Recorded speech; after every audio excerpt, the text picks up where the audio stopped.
नमस्कार. स्वागत आहे तुमचं आपल्या यूट्यूब चॅनल सोनाली रेसिपीजमध्ये. तर आजची खास रेसिपी आज आपण बनवणार आहे ब्रेड रोल मिठाई. अगदी तोंडात टाकताच विरघळणारी, खूपच टेस्टी आणि खूपच सोपी. कुठल्याही समारंभामध्ये तुम्ही ही रेसिपी तयार करू शकता. चला तर मग या रेसिपीसाठी लागणारे संपूर्ण साहित्य व कृती पाहून घेऊ. ब्रेड रोल मिठाई बनवण्यासाठी इथे आपण एका पॅनमध्ये 1 चमचा साजूक तूप घ्यायचा आहे. अर्धी वाटी शेवया घेऊन या तुपामध्ये त्या चांगल्या परतवून घ्यायच्या. त्याचबरोबर आवडीप्रमाणे ड्रायफ्रूट कट करून घ्यायचे व ते सुद्धा या तुपामध्ये 2 मिनिटासाठी परतवून घ्यायचे आहे. त्यानंतर अर्धी वाटी दुधाची साय घेतली आहे. त्यामध्ये तयार केलेल्या ह्या शेवया मिक्स करून घ्यायच्या आहेत. शेवया गरम असल्यामुळे इथे मिश्रण थोडंसं पातळ झालं आहे, तर ते 5 मिनिटासाठी फ्रीजमध्ये ठेवायचं, म्हणजे ते चांगलं सेट होईल. त्याचबरोबर इथे मी 2 चमचे पावडर शुगर घेतली आहे आणि बारीक कुटलेली वेलची किंवा वेलचीची पूड यामध्ये टाकून चांगलं मिश्रण मिक्स करून घ्यायचं. हे मिश्रण थंड होईपर्यंत आपण दूध गरम करून घेऊ.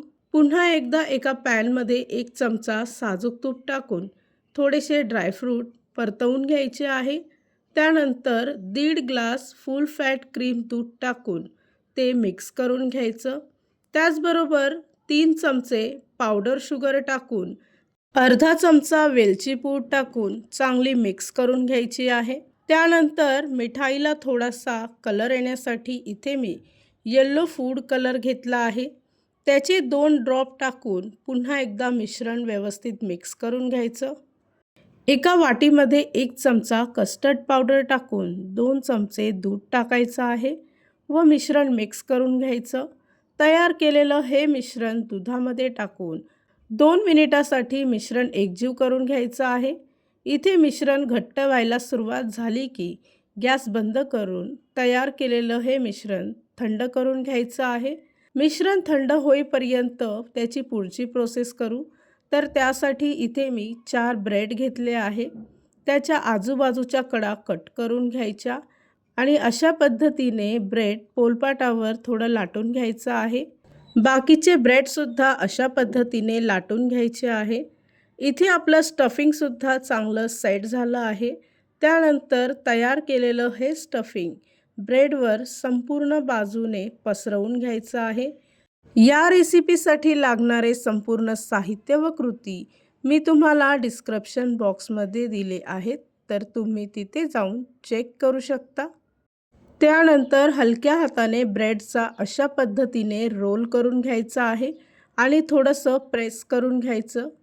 इथे आपला रोल तयार झाला आहे. त्यानंतर बाकीचे रोलसुद्धा इथे मी तयार करून घेते. तयार केलेले ब्रेड रोल गार्निशिंग करण्यासाठी एका प्लेटमध्ये ठेवायचे. त्यानंतर तयार केलेलं मिश्रण यावर ओतायचं आहे. आवडीप्रमाणे ड्रायफ्रूट व रोज पेटल टाकून मिठाई गार्निशिंग करून घ्यायची आहे. मिठाईला थोडासा रॉयल लुक येण्यासाठी इथे मी चांदी वर्क वापरला आहे. हे पूर्णपणे ऑप्शनल आहे. इथे मी तुम्हाला एक मिठाई कट करून दाखवते. तुम्ही पाहू शकता किती सॉफ्ट आणि आकर्षित मिठाई तयार झाली आहे. तयार झाली आहे आजची खास रेसिपी. खूपच सोपी, खूपच टेस्टी ब्रेड रोल मिठाई. अगदी तोंडात टाकताच विरघळणारी ही रेसिपी तर तुम्ही नक्की ट्राय करून बघा. तुम्हाला खूपच आवडेल. आणि जर का तुम्हाला हा आजचा व्हिडिओ आवडला असेल तर प्लीज लाईक, शेअर आणि कमेंट करा. चॅनलवर नवीन असाल तर सबस्क्राईब करा. सबस्क्राईब केल्यामुळे काय होईल, जेव्हा मी रेसिपीचा नवीन व्हिडिओ अपलोड करेल तर त्याचं नोटिफिकेशन तुमच्या मोबाईलवर येईल. आणि पुन्हा भेटूया आपण अशीच एक रेसिपी घेऊन.